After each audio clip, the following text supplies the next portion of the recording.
Okay, welcome to Thaniel's Comic Corner. So, what is Thaniel's Comic Corner? Thaniel's Comic Corner is about comic books, and specifically new comic books that are um, newer or new releases, things that haven't been talked about a lot, that maybe people haven't read, or people are used to picking up volumes or complete like stories. And so what I liked about this is I am so a little bit of background about myself. I'm a writer. I have a background in acting.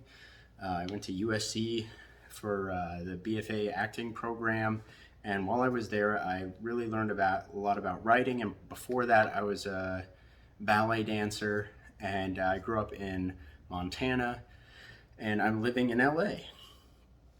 And so, because I've started writing comic books and I'm developing my own series, I wanted to look at other how other writers are doing comic books. I want to learn about the aspects of coloring, the different illustration styles. I want to look at how letterers do their jobs and how other writers interact with this medium. Comics are a really awesome medium.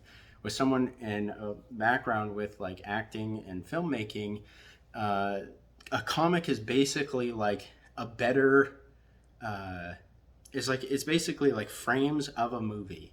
So if you were gonna freeze a frame in the most important part of any shot, that would be a comic book. And you're just taking these frames and you're having a progressive story that is very inviting, very pleasing to the eye, and you get to it's basically a storyboard but with more action, and it's like more fleshed out. So you could basically take something like this, and because of all the visuals, just like turn it into a movie, which is kind of cool. And I've picked a comic. I've picked to do this specifically, like short issues of comics, because I think it's important to talk about um, new stuff that's releasing. And I didn't want to talk about, things that are already established because people know that stuff better than me. And, you know, I, I've read some of those things, but it's hard to talk about something in just a few minutes that, is over 100 pages long. These are really short issues. They're, fairly affordable. It's like $4 to get a first issue, or and so it's accessible to other people that are watching this series. They can go pick up what I'm reading and see if they had felt the same way about it, or maybe if they didn't. And that's why I'm doing this. And then so hopefully me reading these and talking about them will inspire other people to want to go pick up a comic and read those as well. There was this sort of stigma against comics, I think, when I was a kid, because I didn't get to read a lot of comics. And I think nowadays those stigmas about like superheroes and comics, and it's cool to be a nerd finally. So we can all enjoy these things and talk about these things and appreciate them for what they are, which is really good pieces of art and really good writing and really good like creative energy. So hopefully you guys will want to read a comic, because I'm talking about comics, and I definitely want to read more comics. So if you have any sort of recommendations on like a first issue or a brand new comic that you've read and you want to share with me, feel free. Go ahead and comment. Um, so there's a few elements that I want to talk about when I talk about these comics. I don't have a huge background in comics. I'm writing and developing my comic, as I said, and but other than that, there's not a whole lot that I know about this stuff. So I'm just going to talk about it in really basic, simple ways. I'm going to talk about the writing. What did I like about the writing? Where did I feel maybe it, was confusing, or did it get confusing or not?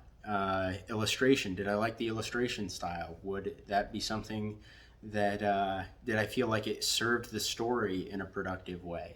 Did I feel like the artist conveyed emotion and aspects of the story well? The colors, do they serve their purpose? How does that enhance the illustration, or detract from it. And then letters, which is, obviously you can't have a comic book without letters. It's the dialogue. So, and other onomatopoeia or action that is happening on the page. It's basically the auditory and elements of the comic book that bring the page to life, and it brings the audience into the world a little bit more. So, and then I want to talk about, do I recommend this comic? And I don't think that there's ever going to be a time I wouldn't recommend a comic. I think because everything about comics is so subjective. You could have one comic and it really connects with me, and it may not connect with you. So we're just going to talk about things very loosely. I'll discuss, a short issue, maybe once a week, maybe once every other week, and we'll see how this goes. But anyway, so the comic that I picked this week is called Do a Powerbomb. And this is a comic about wrestling. I don't know anything about wrestling. I've never been to a wrestling match. I know that it's like a very physical performance art.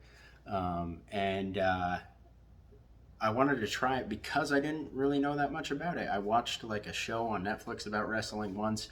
So that's about as far as I've ever, gone into wrestling as a concept. So anyways, Do a Powerbomb is written by Daniel Warren Johnson, and the colors are by Mike Spicer. I guess Daniel Warren Johnson was also the artist and the creator, and Rus Wooton did the lettering, and there was a variant cover by James Herron. So honestly, I was pretty impressed with this. I think for a comic that's about something that I've never really been particularly interested in, it was a great way of drawing me in to something that, maybe I wouldn't have given a shot before. And I think it's got a really rich story that is very full. And so basically there's this, it opens up and you're like right in the middle of the beginning of a match. Like these TV commentators are talking about like this huge match that's coming up, and it's between US Steel Rose and Cobra Sun, and they've got like this awesome like old school like video game fighter like back and forth pose where they're like facing each other, and then there's some awesome like this VS like versus each other like lettering, and it's really cool how they kind of created this like sort of like very like on the first page, it like really just drops you right into it. And then you see like US Steel Rose getting ready, and then you have like this kind of really nice backstage scene which you don't really see or think about all the time when you're like, okay, so if you're at a concert or you're at a sporting match, you don't see, or a play even, you don't see the relationships between that person's family member and them prior to that performance. And I think the writer did a really good job of creating this, and the illustrator enhanced what the writer had given them by creating these really like passionate moments of like family prior to her going out. And so you can tell that like this was like a very loving family, that they cared about each other a lot, and that the mother, US Steel Rose, was really, really passionate about what she was doing. And, there's these really nice moments between the family. And then like Uncle Blood comes and he like takes the daughter out into the audience. And this isn't really a story about the mom. It's more a story about the daughter, but you'll kind of get into that as you go through. But ultimately, I was like really impressed by the spectacle of the wrestling match. And I know wrestling is like a huge deal for a lot of people, but they did a really good job of like drawing someone in like me who's never been to a wrestling match and making it feel very alive and something like very energetic. And they did this with a still image, but the still image by the artist like makes it feel like there's a lot of movement on the page of like the streamers and like everyone like yelling, ah, yeah, and they're all cheering for her. And she has like this really heartfelt monologue to her fans and her family and her daughter. And she is like a very likable character. And then Cobra Sun comes out, and he's the antithesis of that. He's the villain in this these like personas that wrestlers put on. He's the villain in this particular story that they're putting on with this match, and they go at it, and it builds up really nicely to the point where there's like a pivotal moment, and the Uncle Blood is like talking to Lona or Lana, I'm not sure, but he's talking to her because she's got like this tangible fear on her face that the artist did a really good job of displaying, and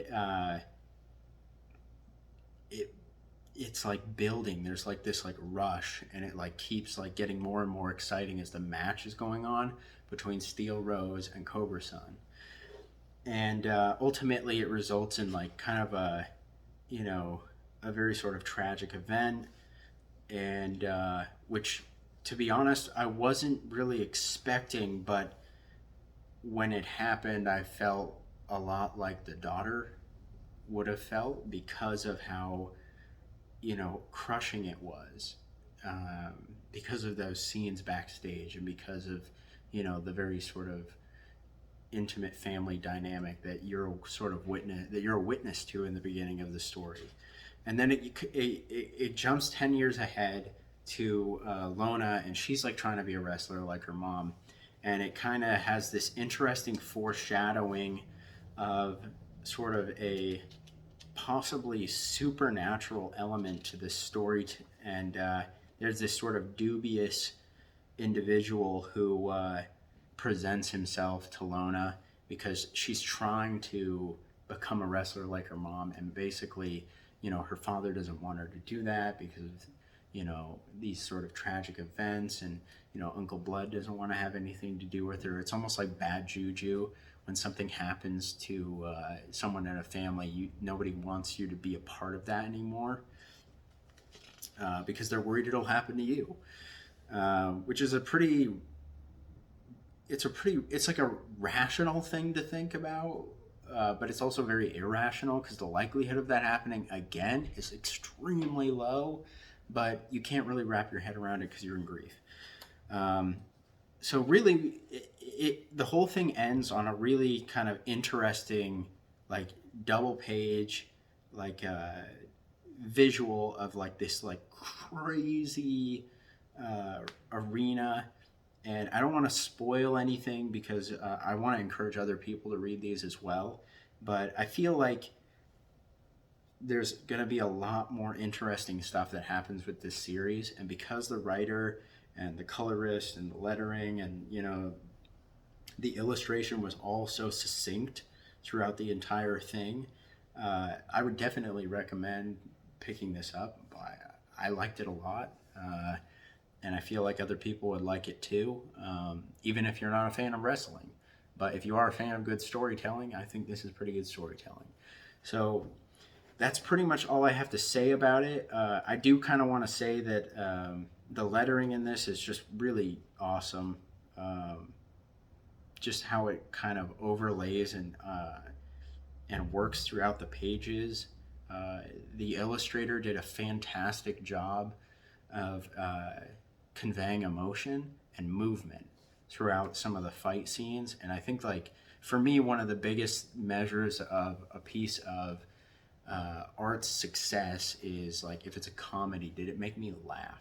Did it make me feel like, was the comedy relatable to my life in some way? Or even if it wasn't, did I enjoy it because it's in some sort of way believable? Is the sort of like, and it's like, for the flip side of that coin, drama, did I feel something emotionally when I read it? And I think that this succeeded in that, and for me that makes this comic a success,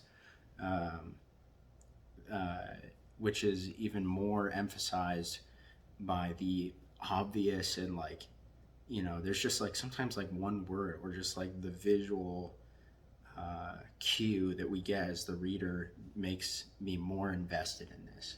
So absolutely, I'd recommend this. Do a power bomb. Daniel Warren Johnson, nice stuff. So go pick it up. It's $4, and give it a read for yourself. And let me know what you think. All right, bye.